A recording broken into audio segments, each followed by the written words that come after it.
ቤንጃሚን ሼሽኮ ከአርሰናል ጋር አሁን ንግግር ላይ እንደሆነ ነው እየተዘገበ የሚገኘው። ይህንን ቪዲዮ ኮፒ ሊንክ አድርጋችሁ እንድትመለከቱት እወዳለሁ። የመረጃ ምንጮች ያውም ደግሞ እንደነ ፋብሪዚዮ ሮማኖ ያሉት የአርሰናል ደጋፊዎች ልብ እርፍ እንዲል እንዲህ አይነቱን መረጃዎች ከሰዓታት በኋላ ሲያወጡ ነበረ።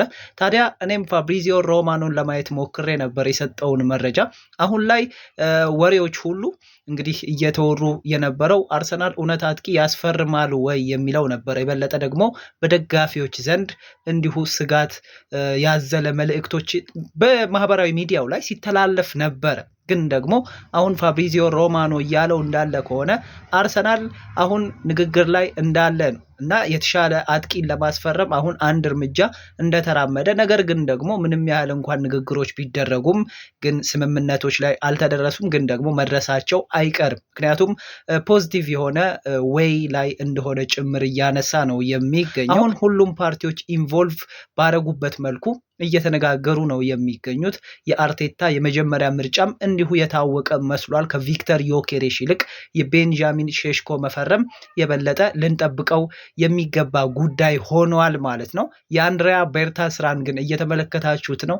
ቀን ወይም ከሰዓታቶች በፊት ጋብርኤል ማጋሌሽን ማስፈረም ችሏል፣ ወይም ደግሞ ውሉን ማራዘም ችሏል። የበለጠ ደግሞ እኔ ትልቅ ስራ የሚመስለኝና ነውም ብዬ የማምነው አንድን ተጫዋች ከሌሎች ክለቦች ጠብቀህ ማቆየት ወይም ሪቴይን ማድረግ ከስራዎች ሁሉ ቢያንስ ከግማሽ ፐርሰንት በላይ የሚሆነውን እንደመጨረስ ነው ብዬ ነው እኔ የምቆጥረው። ምክንያቱም በሳሊባ ጥላ ስር ሆኖ ግን ደግሞ የሚገርም የውድድር ዘመንን ያሳለፈው ጋብርኤል ማጋሌሽን ማቆየት በራሱ ልክ እንደ አዲስ ፊርማ ነው የምቆጥረው። ምክንያቱም አሁን ገበያ ላይ ቢወጣ ቢያንስ የሱን ያህል ተከላካይ እንደዚህ በቀላሉ ለማስፈረም መቻሉን እንጃ አርሰናል በዚህ ሰዓት። ምክንያቱም በርካታ ቦታዎች ላይ ተጫዋቾችን ማስፈረም ይኖርበታል። ቢያንስ 4 እና 5 ቦታዎች ላይ ማጠናከር ራሱን ይጠበቅበታል። ምንም ያህል እንኳን ምርጥ ተጫዋቾችን ባያመጣ ግን ማጠናከር ያለበት ቦታ እንደሆነ ይታወቃል እና በዚህ ሰዓት ደግሞ ማጋሌሽን ውል ማራዘም ያውም እስከ 2029 እጅግ በጣም አሪፍ ነው። ምክንያቱም እንደነ ማድሪድ አይነት ክለቦች በእርግጥ ዲን ሁይሰንን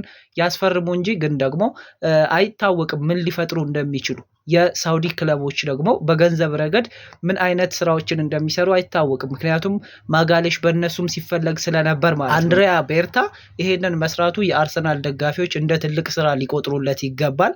ያም ነው የሆነው። አንድሪያ ቤርታ ከጋብርኤል ማጋሌሽ ፊርማ ጀምሯል ውሉን ከማራዘም። አሁን ወደ ሼሽኮ ደግሞ የሚሄድ ይሆናል ማለት ነው። ኤኒዌይስ ግን ያንተ ሀሳብ ምንድን ነው ካላችሁኝ እኔ አርሰናል አጥቂ ማስፈረሙ አይቀርም። አጥቂ ብቻ ሳይሆን ጎል ጨራሽ።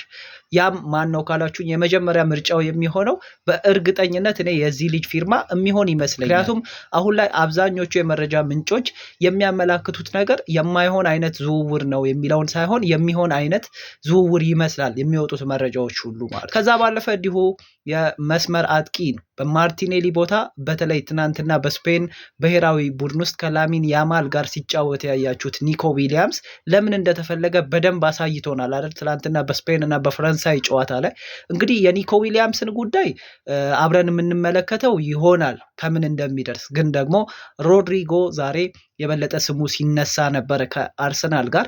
በእርግጥ ይሄ ተጫዋች ከማድሪድ ቤት ውስጥ መቆየት የሚፈልግ አይመስልም። ማድሪዶችንም እየተፈታተናቸው ነው የሚገኘው ይባላል።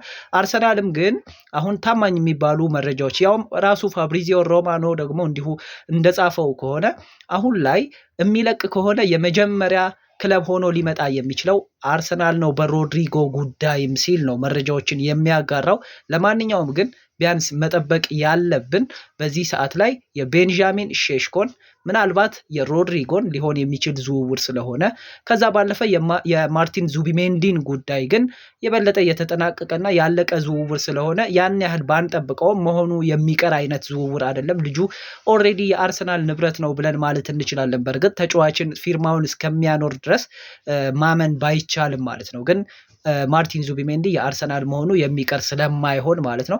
ለማንኛውም እስኪ ምን ሊፈጠር ይችላል በአርሰናል ቤቶች ውስጥ ሰሞኑን እነዚህ ነገሮች ተሰምተዋል። ዛሬ ደግሞ የቤንጃሚን ሴስኮ ጉዳይ የበለጠ ክሊር ሆኖ የወጣ ይመስለኛል። ከዚህ በኋላስ ምን ይፈጠራል አብረን የምንመለከተው ይሆናል። እናንተ ግን እንደዚህ አይነትና መሰል ቪዲዮዎች እንዲደርሷችሁ ፎሎ በማድረግ ቤተሰብ መሆን እንችላለን። ከዛ ባለፈ ላይክ እና ሼር ማድረግ እንዳይረሳ። ይመቻችሁ።